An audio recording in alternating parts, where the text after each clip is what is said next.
صلاة الله سلام الله. Assalamualaikum warahmatullahi wabarakatuh.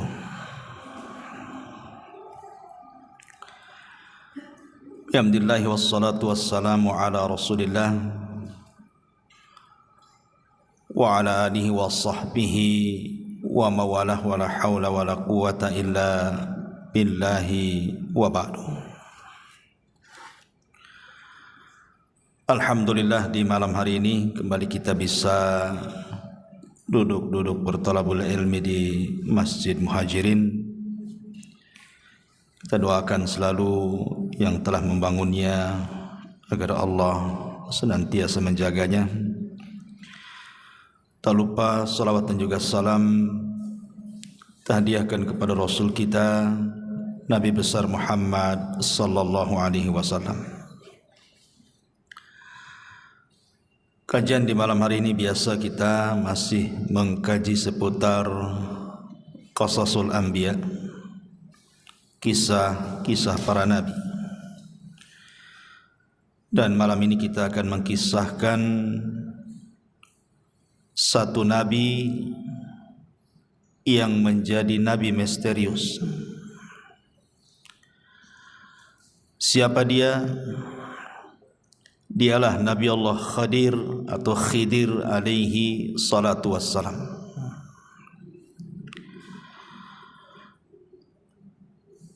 Nabi Khidir ini menarik untuk dibicarakan sebab menjadi polemik para ulama. Apakah dia masih hidup sampai sekarang ataukah dia sudah mati? Bahkan ada cerita-cerita di masyarakat bahwa mereka pernah melihat Khidir katanya. Artinya bahwa ini harus didudukkan secara pandangan syar'i. Apakah memang dia masih hidup? Siapa Nabi Khidir ini? Bagaimana kisah perjalanannya? Dan diutus ke mana beliau? Kemudian akhir hayatnya seperti apa? Kita akan bahas 1 jam ke depan tentang kisah Nabi Allah Khidir alaihi salatu wassalam. Ma'asyiral muslimin yang dimuliakan Allah subhanahu wa ta'ala, kita mulai dari nasabnya dulu. Ada yang mengatakan bahwa Khidir alaihi salatu wassalam adalah ibnu Nabi Adam alaihi salam min sulbihi. Dia adalah putra langsung daripada Adam. Ada yang mengatakan dia adalah ibnu Qabil min Adam. Dia putra daripada Qabil dan Qabil putra Adam. Ada yang mengatakan dia adalah sibtun Nabi Harun. Dia adalah cucu daripada Nabi Harun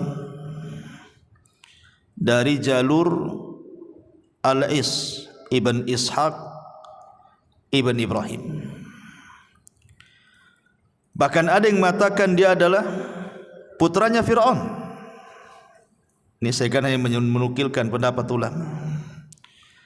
Bahkan ada yang mengatakan dia adalah anak daripada anak-anak Persia. Bahkan ada juga yang mengatakan dia salah satu turunan dari kaum Nabi Ibrahim yang beriman kepada Ibrahim. Wallahu a'lam mana yang benar satu. Tapi yang jelas bahwa di dalam Al-Quran memang tidak disebut nasabnya, karena Quran sering saya ulang-ulang bukan kitab sejarah. Quran itu kitab hidayah, sehingga hanya mencuplik beberapa kisah untuk diambil pelajaran. Ma'asyiral muslimin yang dimuliakan Allah subhanahu wa ta'ala, ada yang mengatakan namanya adalah Khadrun atau disebut dengan Khidir. Ada yang mengatakan namanya Amir. ada yang mengatakan namanya Balyan ibnu Malkan. Tetapi kalau kita melihat pada hadis dalam Islam, maksudnya riwayat yang sahih dalam Islam, namanya adalah Khidir. Itulah yang kita kenal berdasarkan hadis Nabi SAW yang dikeluarkan Imam Bukhari. Nabi SAW mengatakan, innama sumiyal khidru atau khadiru li'annahu jalasa ala farwatin bayda fa idza hiya tahtaz min khalfihi hadra.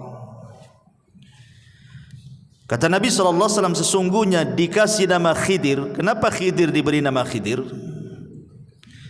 Karena kalau dia duduk di sebuah padang pasir gersang, kemudian setelah dia bangkit dari tempat duduk itu, tempat duduknya itu menghijau, tumbuh-tumbuhan. Maka disebut Khidir dari kalimat hadra. Hadra itu artinya tumbuh-tumbuhan, makanya sayur dalam bahasa Arab itu hadrawat.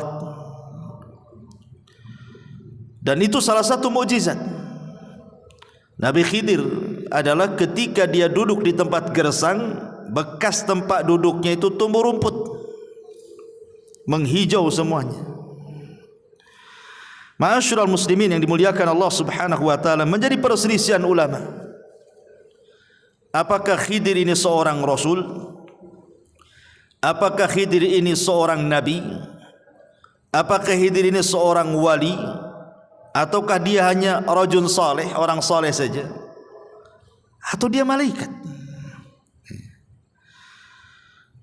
Pendapat yang pertama mengatakan bahwa Khidir itu bukan hanya seorang nabi, tapi juga rasul. Berdalil dengan nanti dalam surah Al-Kahfi yang kita akan bahas. Karena Khidir ini diberikan rahmat, karunia rahmat dan juga ilmu, menunjukkan bahwa rahmat dan ilmu itu tidak diberikan kecuali kepada seorang nabi dan rasul. Tapi ada juga yang mengatakan, dan ini pendapat yang kuat wallahu alam, jumhurul ulama, mayoritas ulama mengatakan Khidir itu nabi, tapi tidak sampai ke level rasul. Karena setiap rasul itu nabi, tapi setiap nabi belum tentu rasul. Nanti kita akan jelaskan. Ada juga yang mengatakan bahwa Khidir itu wali, dan ini banyak diyakini oleh orang-orang yang menisbatkan kepada sufi, orang-orang sufi, orang-orang tasawuf, dan juga orang-orang Syiah. Mereka cenderung mengatakan Khidir itu bukan nabi tapi wali, tapi derajatnya lebih tinggi di atas nabi. Dalilnya apa? Karena Nabi Musa belajar kepada Khidir, menunjukkan Khidir lebih tinggi dibandingkan Musa, karena Musa belajar sama dia masalahnya. Sehingga mereka membuat kaedah bahwa Khidir itu wali, dan wali itu lebih tinggi dibandingkan nabi gitu. Nanti kita akan bantah. Saya sebutkan pendapat-pendapat dulu. Kemudian yang keempat, Khidir itu malaikat yang menjelma dalam bentuk Bani Adam. Dan juga ada yang mengatakan dia hanya orang biasa tapi soleh. Tapi sekali lagi pendapat yang kuat wallahu alam, Khidir itu seorang nabi, tapi tidak sampai ke rasul, tapi di atasnya wali. Karena nabi itu di atasnya wali. Dalil bahwa Khidir ini seorang nabi, pertama mukjizat, tentu mukjizat. Yang tadi saya katakan di antara mukjizatnya, kalau Khidir itu duduk di sebuah tempat yang gersang, kemudian dia pergi menghijau tuh tempat duduknya, dan itu mukjizat.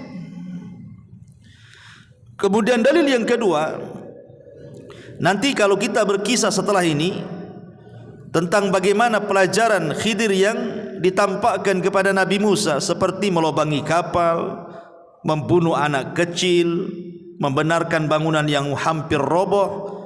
Tidak mungkin Khidir ini melakukan itu pandai-pandai dia kan begitu.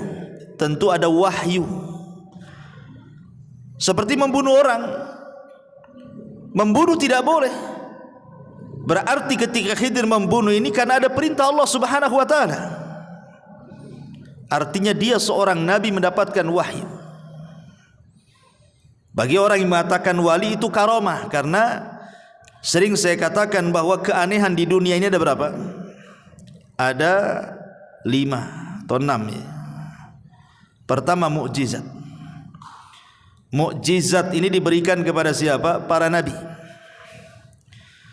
Yang kedua, karamah, diberikan kepada para wali.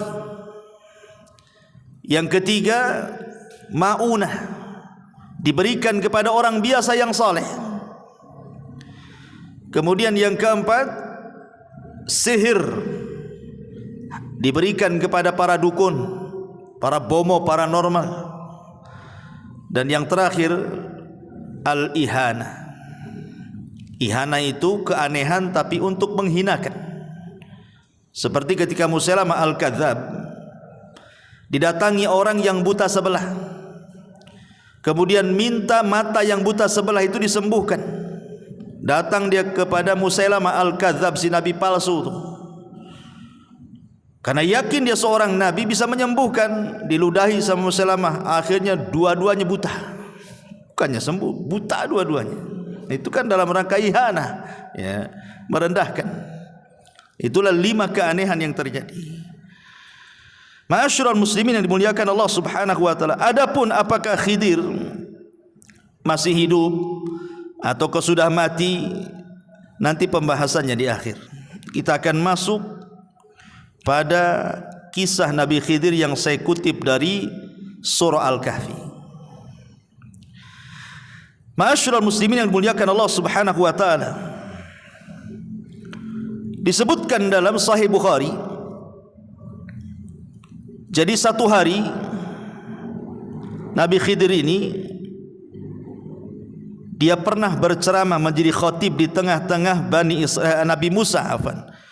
Jadi satu hari Nabi Musa alaihi salatu wassalam sedang menjadi khatib di tengah-tengah Bani Israel.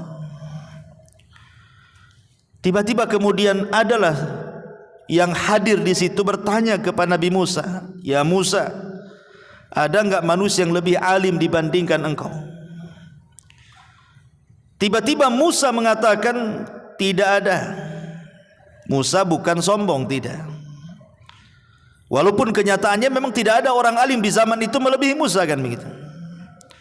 Tapi Musa ini manusia, ada sisi sifat kemanusiaannya lupa. Harusnya dia mengatakan Allahu a'lam, artinya menasabkan ilmu kepada Allah Subhanahu wa taala, ataupun mengucapkan insyaallah, tidak ada. Tapi dia mengatakan tidak ada orang alim melebihi diriku, katanya. Dari kalimat ini akhirnya Allah Subhanahu wa taala menjawab dari langit bahwa ada orang yang lebih alim, yang punya ilmu yang kau tak punya. Kemudian Allah Subhanahu wa taala merintahkan Nabi Musa untuk berangkat mencari orang yang dimaksud Allah. Maksudnya mencari Khidir alaihi salam. Lah dengan berangkatnya Musa mencari Khidir menunjukkan Musa tidak sombong. Sebab kalau sombong ngapain dia datang? Ketika kemudian dia mencari Khidir itu menunjukkan tawadhu'nya, bahwa dia ingin mencari juga ilmu. Tidak hanya mencukupkan ilmu yang dia miliki, dia pun ingin menambah. Dari sini kata para ulama, ada dalil tentang pensyariatan rihlah li talabul ilmi. Rihlah itu maksudnya melakukan safar, perjalanan untuk menuntut ilmu.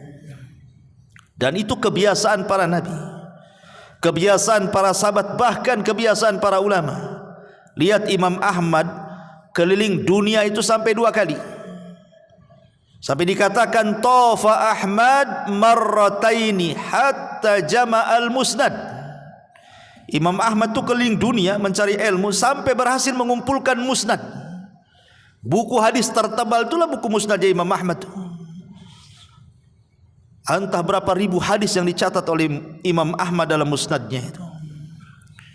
Imam Bukhari, Imam Muslim, Abi Dawud, Tirmidzi, seluruh para ulama, mereka rihlah dari satu negara ke negara berikutnya. Bahkan sebelum mereka juga para sahabat, contoh saja umpamanya Jabir bin Abdullah radhiyallahu anhu, itu tinggal di kota Madinah. Dia mendengar hadis Nabi SAW, tapi tidak dari orang yang langsung mendengar kepada Nabi. Orang yang mendengar langsung kepada Nabi itu ada di Syam orangnya, namanya Abdullah ibn Unais. Dia ingin memastikan apakah betul Abdullah ibn Unais itu mendengar hadis yang ia dengar dari penduduk Madinah. Berangkat dia, perjalanan 1 bulan, pulang pergi 1 bulan, 2 bulan lah pulang pergi jadinya, hanya untuk memastikan satu hadis saja itu. Artinya bahwa rihlah para ulama itu luar biasa. Mereka harus mengeluarkan biaya, waktu, tenaga. Kita ini muhajirin itu kalau di Batam ini enggak terlalu jauh, tapi sedikit yang datang kemari. Ya, nggak tahu kalau setelah ngaji diajak makan, tak tahu ya. Tapi yang jelas bahwa menunjukkan himmah thalabul ilmi di zaman sekarang ini kurang sekali. Entah kenapa, apa sibuk dengan dunia, sibuk dengan handphone, wallahu alam. Tapi yang jelas bahwa himmah, semangat thalabul ilmi di zaman dulu itu luar biasa, karena ilmu dan para penuntutnya dihargai. Tapi zaman sekarang sudah ilmu tidak dihargai, para penuntutnya tidak dihargai, ustadznya pun tidak dihargai. Makanya itu menjadi malas untuk belajar. Taib. Kemudian setelah itu Musa alaihi salatu wassalam mengajak pembantunya namanya Yusha ibn Nun. Dan begitu para nabi selalu bawa pembantu. Ketika Nabi SAW berdakwah ke Taif, siapa yang dibawa? Zaid ibn Harith, untuk membantu Nabi dalam berdakwah. Sebagaimana Rasul mengambil Zaid ibn Harith, maka Musa mengambil Yusha ibn Nun yang kelak akan menjadi penerusnya. Setelah Musa meninggal, Harun meninggal, Yusha inilah yang akan memimpin Bani Israel untuk mengambil alih Baitul Maqdis. Bahkan Musa juga tidak berhasil, karena dia keburu meninggal di Ardut Tih, di bumi Tih, karena pembangkangan Bani Israel. Padahal nama Yusha dalam Al-Quran kan tidak disebut namanya kan. Allah membahasakan dengan kalimat fatah, pemuda. Namanya siapa pemuda ini? Baru dijelaskan oleh ahli tafsir bahwa yang dimaksud pemuda dalam surah Al-Kahfi itu maksudnya Yusha ibn Nun. Tapi lihat, walaupun namanya tidak dicantumkan dalam Al-Quran, tapi dia bisa mengukir sejarah melebihi Nabi Musa, padahal tidak dikenal. Menunjukkan bahwa mengukir sebuah jasa untuk kebaikan orang itu tidak mesti harus dikenal manusia. Gak apa-apa kita dikenal Allah, tidak dikenal di hadapan manusia, seperti Yusha ibn Nun. Ma'asyiral muslimin yang dimuliakan Allah Azza wa Jalla, berangkatlah kemudian 2 manusia mulia ini, Musa dan juga Yusha ibn Nun, dalam rangka mencari ilmu untuk mencari keberadaan Khidir alaihi salam. Kita mulai kisahnya. Dimulai daripada surah Al-Kahfi ayat 61 dan seterusnya. Allah Subhanahu wa taala mengatakan, "Wa idz qala Musa li fatahu la abrah hatta ablugha majma'al bahraini aw amdiya hukubah." Dan ingatlah ketika Musa berkata kepada Yusha ibn Nun pembantunya, "Aku tidak akan berhenti berjalan untuk mencari ilmu sebelum sampai ke tempat pertemuan 2 air lautan, atau aku akan berjalan terus sampai bertahun-tahun, entah berapa lamanya." Karena ada yang mengatakan, ahli tafsir itu, Musa itu mencari Khidir sampai 80 tahun. Ada yang mengatakan seperti itu, wallahu alam. Ya. Sekarang pertanyaannya, mencari alamat yang tidak jelas itu kan perkara yang sulit, ikhwan. Pokoknya kalau engkau ingin mendapatkan Khidir, cari pertemuan air lautan. Tandanya kalau ikan yang kau bawa itu tiba-tiba hidup di tengah jalan, kemudian ikan itu loncat dari tempat yang kau bawa itu, di tempat loncat ikan itulah kau akan dapatkan Khidir itu. Cemana cari alamat kayak gini nih? Kan sulit cari alamat kayak gini. Ulama kemudian berusaha mencari tahu pertemuan dua air lautan itu ada di mana.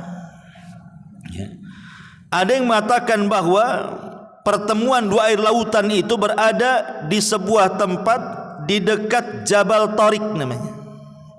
Jabal Tariq ini satu gunung merujuk pada seorang jenderal muslim dulu namanya Tariq bin Ziyad yang pernah menaklukkan Spanyol pada tahun 711 Masehi. Dialah yang menghubungkan antara dua lautan tuh. Maksudnya Laut Mediterania dan Samudra Atlantik, serta memisahkan Maroko dan Spanyol. Itu sejarahnya kan begitu. Disinilah letak dua air lautan itu.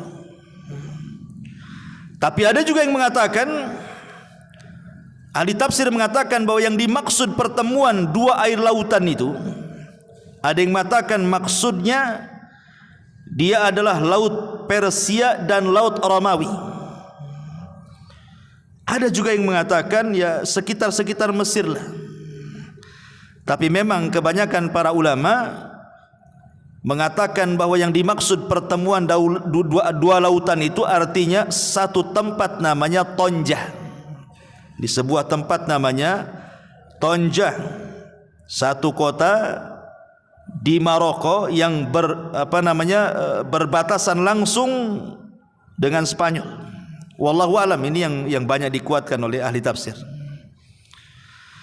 Ma'asyiral muslimin yang dimuliakan Allah Azza wa Jalla, dan itu juga disebutkan oleh Al-Imam Al-Baghawi rahimahullahu taala. Intinya bahwa ketika Nabi Musa alaihi salatu wasallam berjalan dengan Yusa itu, pokoknya Nabi Musa mengatakan kepada Nabi Yusa, pokoknya kita berjalan terus sampai menemukan dua pertemuan air lautan. Kalau kita tidak ketemu nih, terus sampai dapat katanya. Lihat bagaimana himmah thalabul ilminya Nabi Musa itu mencontohkan kepada kita, tidak akan berhenti walaupun sampai kapan katanya. Kenapa? Karena ini perintah Allah masalahnya. Musa tidak akan pulang sampai betul-betul misinya berjumpa dengan Khidir ketemu. Bagaimana Musa mengajarkan kepada kita ketaatan kepada perintah Allah Azza wa Jalla. Karena waktu kemarin kita mengkisahkan tentang kisah Nabi Yunus alaihi salatu wasalam, Yunus ini kenapa ditelanikan? Karena dia meninggalkan kaumnya sebelum Allah perintahkan. Makanya akhirnya kemudian Allah menghukum Yunus dan memasukkan ke perut ikan.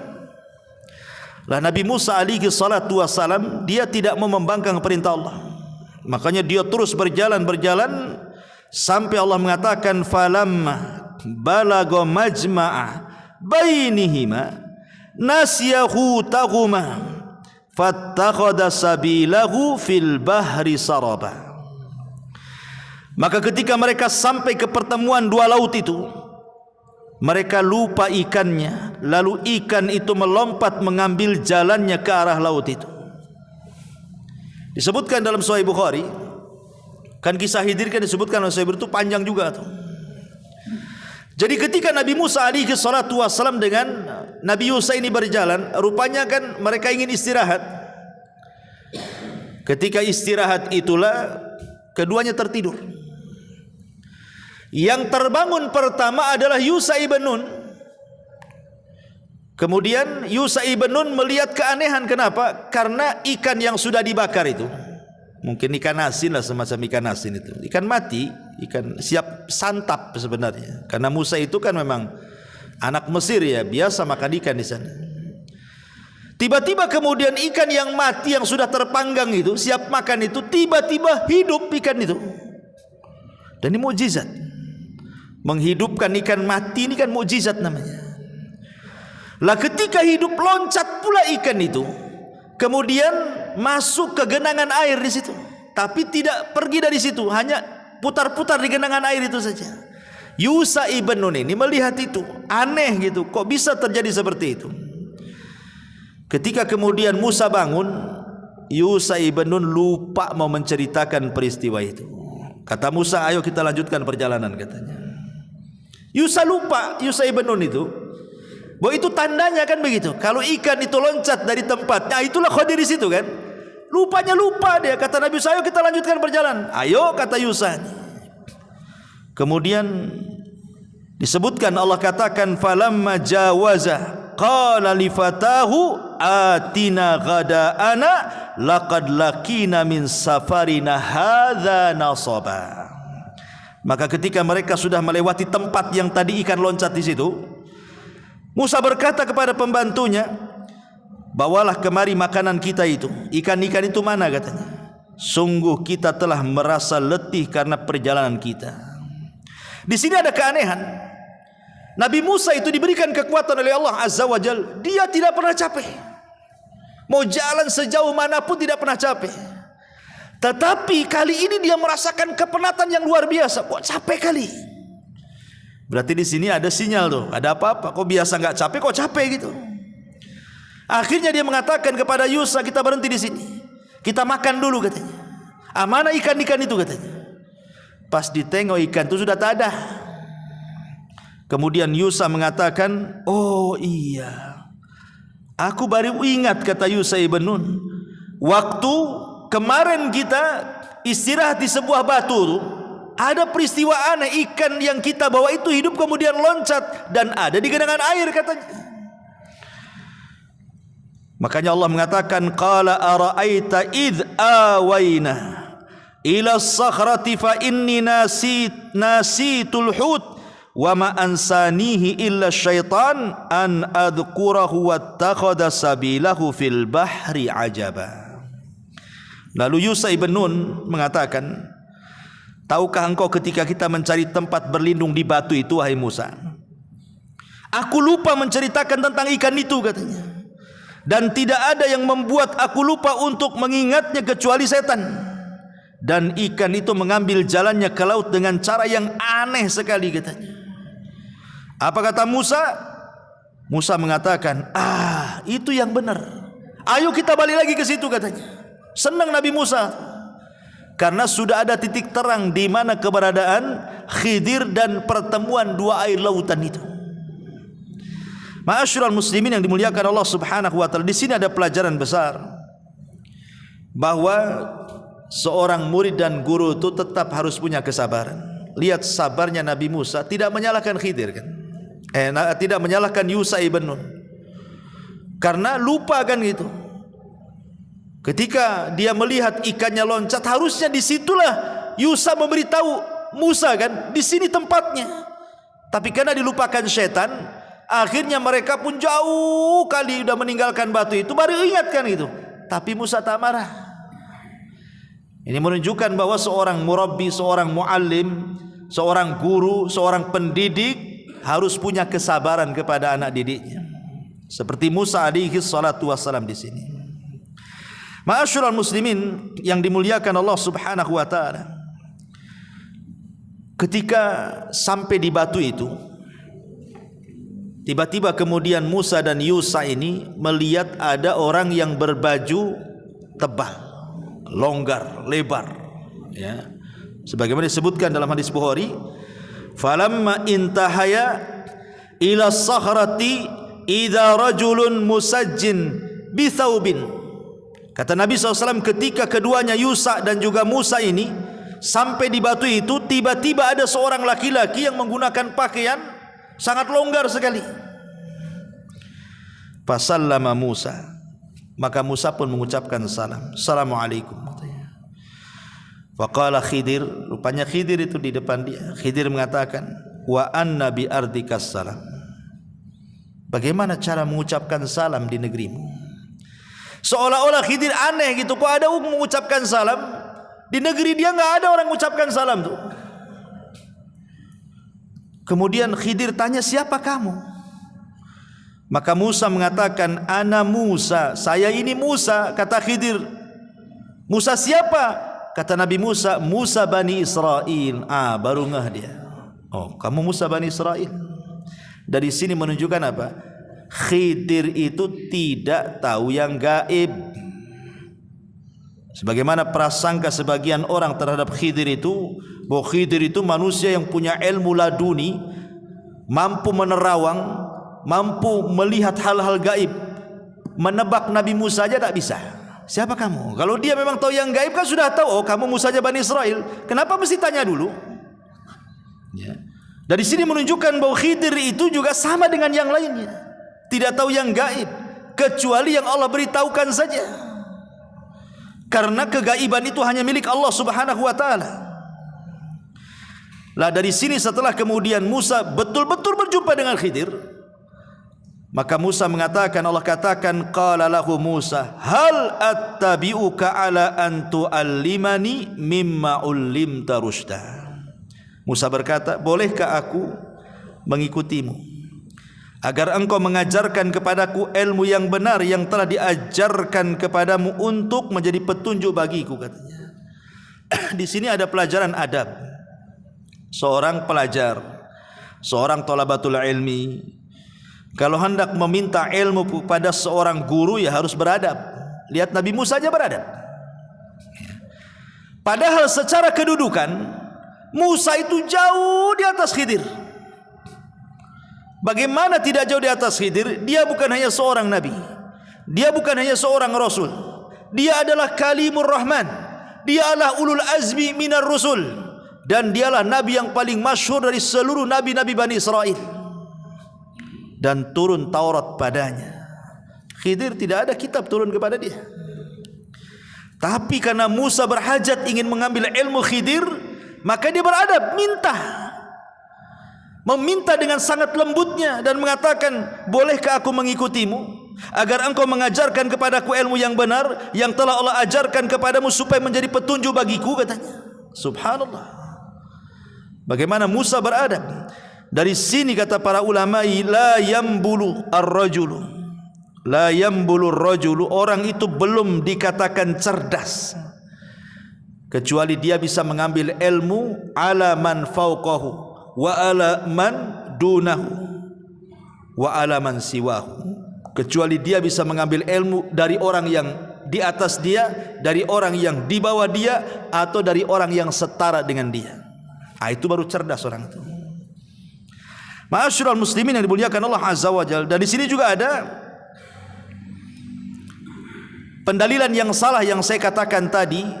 Ada sebagian orang menganggap bahwa wali itu lebih tinggi dibandingkan nabi. Buktinya apa? Khidir menjadi gurunya Nabi Musa. Berarti wali itu lebih tinggi dibandingkan para nabi. Kita katakan nabi lebih tinggi dibandingkan wali. Nabi itu lebih tinggi dibandingkan wali. Dari mana kita tahu? Karena Nabi Musa alaihi salatu wassalam, dia mengatakan dalam hadis itu, ya Musa, ketika dalam perjalanan Nabi Musa alaihi salatu wassalam dengan Khidir, salah satu diskusinya adalah, ya Musa, inni ala ilmin min ilmillah allimnihi la ta'lamhu anta wa anta ala ilmin allamakahu la a'lamuhu, kata Khidir. Musa, aku punya ilmu yang kau tak punya, tapi kau juga punya ilmu yang aku tidak punya. Ya. Ini bantahan bahwa orang-orang yang menganggap bahwa Khidir itu lebih tinggi dibandingkan Musa, maknanya Khidir itu wali, Musa itu nabi. Kok nabi belajar sama wali, berarti wali lebih tinggi dibandingkan nabi. Kita katakan di sini ada dialog. Khidir sendiri yang ngomong kepada Nabi Musa, Musa, aku punya ilmu yang kau tak punya, tapi aku juga tak punya ilmu yang kau punya. Artinya masing-masing punya ilmu di sini. Kecuali kalau memang Musa tidak punya ilmu kecuali Khidir yang punya, itulah. Ini kan masing-masing punya ilmu. Dan kita tidak ragu lagi bahwa ilmu yang dimiliki Nabi Musa jauh lebih banyak dibandingkan ilmu yang diberikan kepada Khidir. Karena dia seorang nabi, ulul azmi, lebih mulia dibandingkan Khidir alaihi salam. Tetapi Khidir memberikan syarat dan mengatakan, Qala innaka lan tastati'a ma'iya sabra. Sungguh engkau tidak akan sabar kalau belajar sama saya, katanya. Tidak usahlah, kau enggak akan sabar. Ya. Apa kata Nabi Musa? Wa kaifa tasbir ala ma lam tuhit bihi khubra. Bagaimana engkau bisa mengatakan seperti itu? Kan belum dicoba. Aku belum belajar kok kamu sudah mengatakan seperti itu, katanya. Kemudian Nabi Musa meyakinkan kepada Khidir dan mengatakan, satajiduni insyaallah sabira wala a'silaka amra. Insyaallah akan engkau dapati aku termasuk orang yang sabar dan aku tidak akan menentangmu dalam urusan apapun. Itu janjinya Nabi Musa. Saya akan sabar, apapun yang kau ajarkan saya terima. Di sini ada faedah apa? Seorang talabul ilmi harus punya kesabaran. Kalau tidak punya kesabaran tidak akan dapat ilmu itu. Makanya Yahya bin Abi Katsir mengatakan apa? Ilmu itu tidak akan didapat birahatil jismi, dengan istirahatnya badan. Antum kalau duduk tidur enggak akan dapat ilmu. Tapi antum kalau datang ke majelis ta'lim, mendengarkan atau beli buku, baca buku atau dengerin YouTube ustaz-ustaz yang sedang ceramah, baru dapat ilmu. Kalau kelayapan ke sana kemari, kuliner ke sana kemari, ilmu ilmu kuliner dia dapatlah. Tapi ilmu agama dia tak akan dapat. Kemudian fantalaqa, Khidir mengatakan, fa inittaba'tani. Ini syarat yang harus dipegang Nabi Musa. Jika engkau mengikutiku, kata Khidir, fala tas'alni an syai'in, jangan pernah menanyakan sesuatu kepadaku, hatta uhditsa laka minhu dzikra, sampai aku yang menerangkannya. Kau diam saja, kau lihat saja. Awas kalau kau bertanya, kata Khidir. Jadi ancam duluan tuh. Fantalaqa hatta idza raqiba fis safinati kharaqaha. Ini pelajaran pertama nih. Berangkatlah dua manusia mulia dan juga Yusha ibn Nun ini, bertiga berarti kan, dalam satu perahu. Dalam hadis Bukhari, ketika pemilik perahu itu melihat Khidir, rupanya kenal bahwa Khidir ini orang mulia di tengah-tengah mereka, makanya ketika naik perahu tidak usah bayar. Jadi nggak ada bayar, langsung naik saja Nabi Musa itu dengan Khidir di situ. Di tengah perjalanan, di tengah-tengah lautan itu, sambil berbincang-bincang Musa dengan Khidir, tiba-tiba melihat burung. Burung itu tiba-tiba menukik ke lautan, kemudian mengambil sebagian kecil air dengan paruhnya, kemudian naik lagi, kemudian hinggap di ujung perahu. Khidir alaihi salatu wassalam mengatakan, ya Musa, ma naqasa ilmi wa ilmuka min ilmillah illa kanaqrati hadal usfur fil bahri. Lihat Musa, tuh burung tuh yang nuki, kemudian ngambil air dengan paruhnya, kemudian terbang lagi.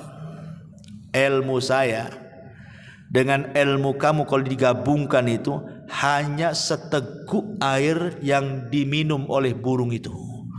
Adapun lautan ini, inilah ilmu Allah, katanya. Lihat bagaimana di sini ada pelajaran bahwa ilmu yang diberikan Allah kepada kita ini hanya satu teguk yang diteguk oleh burung saja.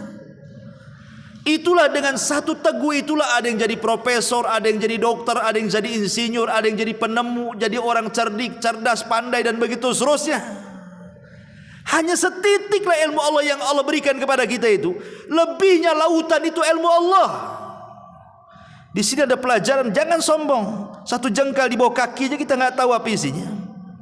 Tiba-tiba kemudian sombong pula di hadapan Allah Azza wa Jalla, takabur dengan pengetahuannya, dengan kekayaan, dengan jabatannya. Siapa Anda?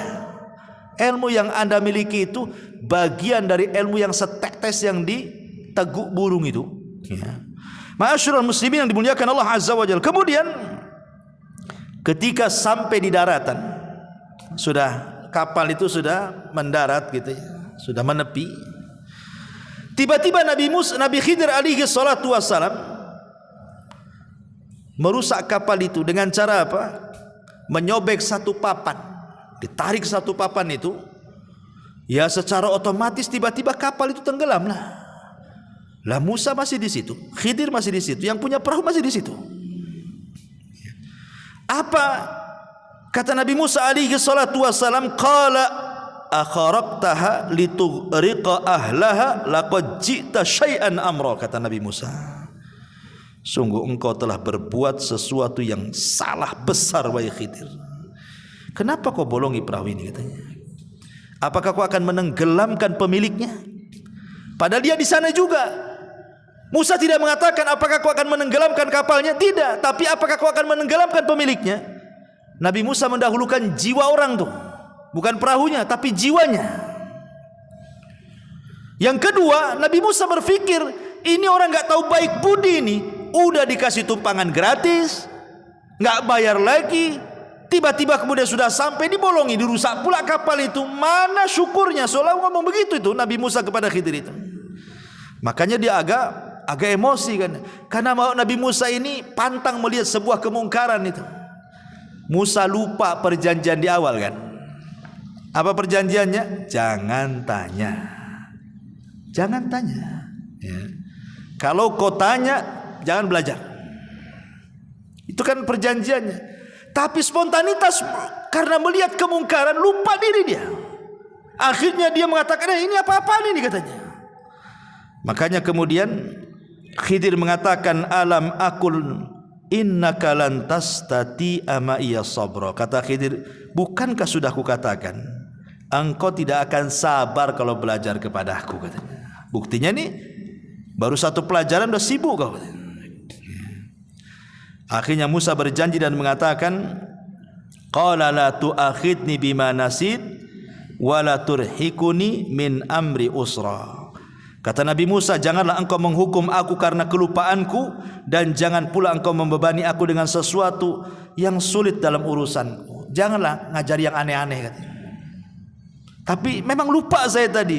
Kalau saya ingat mungkin saya nggak akan ngomong, katanya. Kemudian Khidir masih maafkan. Fantalaqa hatta idza laqiya ghulaman faqatalahu. Ketika kemudian mereka sudah ke daratan, berjalan sebentar, nampaklah anak-anak sedang main. Rupanya ada anak yang paling ganteng, yang paling baik, pokoknya yang paling ganteng dari semua anak-anak kecil itu. Khidir datang ke tempat itu, diambil pula anak itu. Kemudian diambilkan batu, kemudian batu itu dalam riwayat Bukhari dibenturkan ke kepalanya. Tidak cukup sampai itu, dipisahkan kepala sama badannya. Oh, ini ngeri kali pelajarannya nih. Ini belajar apa ini? Nyomot anak-anak, kemudian ngambil batu dibentur kepalanya, nggak sampai situ, dilepaskan pula kepala dari badannya. Itu riwayat Bukhari itu. Sampai seperti itu pelajarannya. Ini Musa ini nggak lupa, ingat bahwa dia tidak boleh ngomong. Tapi masalahnya ini sudah masalahnya lain ini. Bukan kalau tadi lah bolongi kapal, dia lupa. Dia ingat tidak boleh banyak ngomong. Tapi masalahnya kemungkaran ini bukan kemungkaran kecil, bunuh orang. Musa marahlah. Dia mengatakan apa? Dia mengatakan kepada Khidir alaihi salam, seolah-olah mengatakan, ya Khidir, aqatalta nafsan zakiyatan bi ghairi nafsin laqad ji'ta syai'an nukra, katanya. Agak keras Nabi Musa nih. Kalau tadi keras memang lupa dia kan dengan aturan belajar. Ini dia ingat dia, tapi dia nggak sabar. Ini mana ada pelajaran bunuh-bunuh orang nih. Musa mengatakan, mengapa engkau bunuh jiwa yang bersih bukan karena dia membunuh orang lain? Sungguh engkau telah melakukan sebuah perbuatan yang sangat-sangat mungkar, menghabisi nyawa orang. Apalagi yang kau habisi itu anak gak punya dosa, belum balik. Salah apa dia? Macam mana kau bisa bunuh anak ini? Lo belum balik, belum punya dosa, kenapa kau bunuh? Ketika Musa ngangkat suara, Khidir lebih ngangkat lagi suaranya. Diangkat lagi, sama-sama ngangkat nih. Apa kata Khidir? Qala alam aqul laka. Kalau tadi innaka, ini laka, pakai laka lagi. Dalam bahasa Arab artinya laka ini lebih keras daripada kalimat innaka. Alam aqul laka innaka lan tastati'a ma'iya sabra. Sudah kukatakan, kau enggak akan sabar kan? Kata seolah seperti itu ya. Sudah kukatakan dari awal, kau enggak akan sabar. Musa enggak lupa ini, betul-betul ingat gitu. Tapi karena masalah pembunuhan dia enggak bisa tutup mulut kan itu, dia harus bicara. Tapi akhirnya Musa pun agak sedikit merendah dan mengatakan, qala in sa'altuka an syai'in ba'daha fala tusahibni laqad balagta min ladunni udhra. Kata Nabi Musa, ya sudah gini saja, jika aku bertanya lagi kepadamu tentang sesuatu setelah ini, maka janganlah engkau memperoleh aku menyertaimu lagi. Dah, enggak usah lagi sama aku. Sesungguhnya engkau sudah cukup bersabar menerima alasanku, katanya. Ini terakhir kata Musa. Kalau sampai aku bertanya lagi, udahlah sampai di situ aja. Enggak apa-apa, saya enggak ikut lagi, katanya. Akhirnya Khidir memberikan uzur lagi untuk ikut lagi bersama dia. Fantalaqa hatta idza ataya ahla qaryatin istat'ama ahlaha fa'abau an yudhayyifuhuma fawajada fiha jidaran yuridu an yanqad fa'aqamahu. Maka keduanya berjalan hingga ketika keduanya sampai kepada penduduk sebuah negeri. Mereka berdua meminta dijamu oleh penduduknya, tetapi mereka penduduk itu tidak mau menjamu mereka. Kemudian keduanya mendapatkan dinding rumah yang hampir roboh di negeri itu. Lalu dia berkata kepada Nabi Musa, kita tegakkan sebelum roboh, katanya. Yang ini beda pula. Yang ini agak baik nih. Sebelum-sebelumnya tak baik kan? Bolongi kapal tak baik kan itu. Bunuh orang lebih tak baik lagi. Ini pula berbuat baik. Dinding mau roboh diperbaiki lah. Ini gimana ini kan? Ini seolah terbalik 180 derajat nih pelajarannya nih. Ya. Ada yang mengatakan ahli tafsir bahwa negeri yang didatangi yang rusak itu adalah namanya Antokia. Di negeri itu namanya negeri Antokia. Negeri itu rusak serusak-rusaknya. Semuanya bakhil. Nggak ada orang baik di situ. Ketika melihat ada orang asing itu mereka nggak peduli. Padahal Khidir dan Nabi Musa ini sudah kelaparan. Tetapi ketika kemudian masuk ke negeri Antokia itu, satu orang pun tidak mau menjamu. Akhirnya kata Khidir ini, kalau gitu kita cari tempat lain. Ini penduduk ini jahat semua nih. Keluar, sebelum keluar di perbatasan kota itu adalah rumah sudah doyong mau roboh. Ya. Jadi Khidir mengatakan kepada Musa, tunggu dulu. Ini rumah mau roboh nih. Kita perbaiki rumah ini dulu. Kata Nabi Musa, ya Khidir, kenapa kita tidak mengambil rumah yang jelas-jelas ada penghuninya? Kalau kita perbaiki kan dapat upah, kita bisa makan tuh dengan upah tuh. Ini tak jelas penghuninya, kemudian kita perbaiki, dapat apa kita di sini, katanya. Nah, ini sudah pertanyaan ketiga.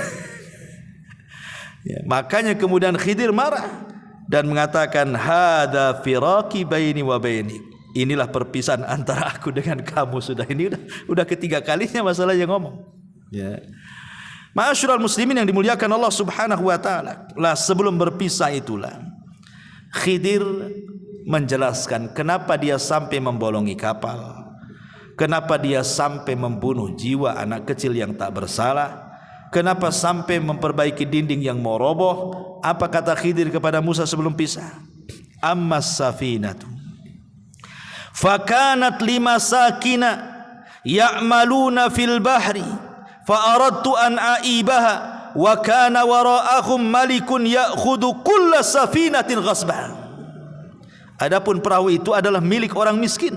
Miskin itu artinya punya pekerjaan tapi tidak cukup. Kalau fakir memang sama sekali tak punya pekerjaan.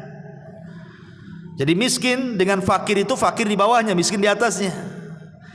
Karena ini punya perahu kan, orang ini kan punya perahu, berarti punya pekerjaan, tapi tidak mencukupi. Nah, itu disebut miskin. Tapi kalau fakir di bawahnya sama sekali nggak punya pekerjaan. Ya, umpamanya ada janda tua, umurnya sudah 60-70 tahun, udah lumpuh, mau kerja apa, keluarganya nggak tanggung jawab, itu disebut fakir namanya. Nah, makanya orang-orang yang membantu orang-orang seperti ini Al-armalah ini orang-orang janda-janda tua yang enggak sanggup lagi bekerja, enggak ada yang bertanggung jawab, maka pahalanya sama dengan Anda salat malam setiap malam dan Anda puasa sunnah setiap hari. Ya, karena orang fakir yang dibantu oleh kita. Kalau miskin di atas itu masih punya pekerjaan seperti orang ini punya perahu, ya, tapi tidak mencukupi. Lah, Khidir mengatakan, adapun perahu itu milik orang miskin yang bekerja di laut. Aku bermaksud merusaknya karena di hadapan mereka ada seorang raja yang suka merampas setiap perahu yang bagus. Jadi Khidir ingin mengatakan, aku loh tidak merusak parah, hanya membeset kayu supaya dia tenggelam. Kalau seandainya dia mau pakai perahu lagi kan tinggal diangkat, diperbaiki sebentar aja udah bisa itu. Sebab kalau seandainya itu perahu itu nampak cantik, nampak bagus, nanti digosok, diambil, dicuri, dirampok sama penguasa sini. Penguasa sini jahat-jahat. Dari sini ada kaidah ikhwatu fiddin muliakan Allah Subhanahu wa taala, bahwa boleh kita melakukan kemadharatan kecil untuk mendapatkan kemaslahatan besar. Membolongi kapal ini kan kecil karena bisa diperbaiki lagi nanti. Tapi kalau tidak dibolongi, diambil lagi, kan madharatnya lebih besar tuh. Berarti maslahatnya jauh lebih besar supaya perahunya tidak diambil orang dan dia bisa bekerja lagi. Contohnya apa? Contohnya kalau antum sakit, punya gula umpamanya, diabetes. Kata dokter ini jarinya harus dipotong, diamputasi. Kalau tidak akan menjalar. Memotong jari itu tidak boleh. Karena jari ini bukan milik kita, milik Allah. Dari atas kepala sampai kaki itu milik Allah. Tidak boleh kita menyakiti badan kita sendiri. Tapi kalau seandainya kata dokter ini harus dipotong, diamputasi nih, kalau enggak nanti kemana-mana itu virusnya, berarti kita memotong itu sebenarnya salah, tidak boleh. Tapi karena ada maslahat besar, kalau tidak dipotong mati, berarti boleh memotong jari untuk kemaslahatan yang lebih besar, hidup dia gitu maksudnya. Nah, itulah namanya kaidah melakukan madarat kecil untuk mendapatkan maslahat besar. Ya, dan ini kaidah ini ma'ruf, bisa dipakai di mana-mana. Kemudian dia mengatakan, wa ammal ghulam fakana abawahu mu'minaini fakhashina an yuhriqahuma tughyanan wa kufra. Adapun anak yang ganteng yang saya ambil, yang saya pukul dengan batu dan saya pisahkan lehernya itu, dia itu punya orang tua, orang tuanya soleh, orang tuanya baik. Aku takut kalau dia besar, anak ini jadi kufur, jadi jahat, durhaka, akhirnya mengganggu agama kedua orang tuanya. Makanya kubunuh sebelum dia besar. Ini kan tidak mungkin Khidir melakukannya kecuali karena wahyu. Tidak bisa antum main-main, anak pengenlah jadi Khidir. Tengokin anak-anak yang lagi main-main tuh. Siapa yang paling nakal, antum ambil tusuk pakai pisau. Kenapa Ustaz? Kenapa kau tusuk tuh? Nampak kecil-kecil dan nakal tuh. Nanti udah besar apa kurang ajar katanya. Ini enggak bisa kita lakukan seperti Khidir karena kita enggak dapat wahyu. Khidir ini melakukan karena wahyu. Dan ini juga ada dalil bahwa bagaimana Allah mengatakan wa asa an tuhibbu syai'an wa huwa syarrul lakum wa asa an takrahu syai'an wa huwa khairul lakum. Terkadang yang kita anggap baik buruk pula di sisi Allah. Terkadang apa yang kita anggap buruk baik pula di sisi Allah. Meninggalnya anak ini kan keburukan. Mana ada orang tua yang menginginkan anaknya mati? Enggak ada orang tua yang menghendaki anaknya mati kan? Wa asa an takrahu syai'a. Tapi terkadang apa yang kita anggap buruk ini menjadi kebaikan bagi dia di sisi Allah. Kalau tidak dibunuh sama Khidir, dia akan besar, bisa saja dia membunuh orang tuanya. Wa asa an takrahu syai'an wa yaj'alallahu fihi khairan katsira, kata Allah. Boleh jadi sesuatu yang Anda anggap buruk itu ada kebaikan yang banyak di situ. Ya. Ma'asyiral muslimin yang dimuliakan Allah Subhanahu wa taala, wa ammal jidar, yang ketiga. Adapun kenapa tadi saya memperbaiki dinding yang rumah yang mau roboh itu. Wa ammal jidar. Fakana li gulamaini yatimaini fil madinati wa kana tahtahu kanzun lahuma wa kana abuhuma salihan fa arada rabbuka an yablugha ashuddahuma wa yastakhrija kanzahuma rahmatan mir rabbika wa ma fa'altuhu an amri dzalika ta'wilu ma lam tasti alaihi sabra. Kata Nabi Khidir kepada Musa, adapun dinding yang meroboh itu milik dua anak yatim. Tuh kakek buyutnya, ada yang mengatakan kakek buyut yang ke-9 atau yang keberapa, dulunya orang soleh. Kita jaga sekarang cici cucutnya nih. Karena di balik rumah itu ada harta karun. Sempat roboh rumah ini, kita tahulah ini orang-orang Antokia ini jahat-jahat. Kita aja masuk nggak mau dikasih makan, tiba-tiba dapat harta karun. Orang bakhil itu jelas pasti akan datang mengambilnya. Makanya kita rawat hartanya supaya jadi warisan. Dari sini kata para ulama, kalau ingin baik anak-anak kita, maka baiklah kita. Kalau kita baik, orang tua baik, kita soleh, istri kita soleha, jangan khawatir tentang anak kita. Sekalipun kita meninggal, Allah akan utus malaikat merawat mereka. Lihat di sini, Allah utus Khidir dan Musa untuk merawat anak kecil kan. Maksudnya harta warisannya dirawat. Karena apa? Karena kakek buyutnya itu ada yang soleh tuh. Berarti menunjukkan bahwa kesolehan itu bisa ditularkan kepada anak cucunya walaupun dia sudah meninggal. Ya. Maka penting memberikan contoh kepada orang lain. Ya.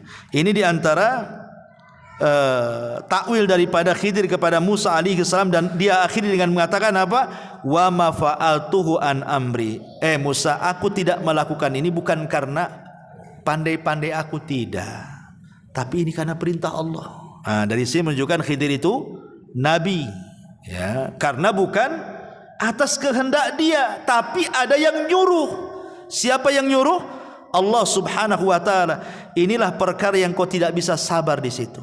Kata Nabi sallallahu alaihi wasallam ketika menceritakan kisah Khidir dan Musa ini, disebutkan dalam hadis yang disepakati Bukhari Muslim, apa kata Rasul? Yarhamullahu Musa lawaridna law sabara hatta yaqussu alaina min amrihima. Semoga Allah merahmati Musa. Kalau seandainya Musa mau lebih sabar lagi, tentu akan banyak kisah-kisah yang luar biasa yang sampai kepada kita. Tapi Musa tak sabar, ya 3 itu sajalah yang sampai kepada kita, gitu maksudnya. Ya.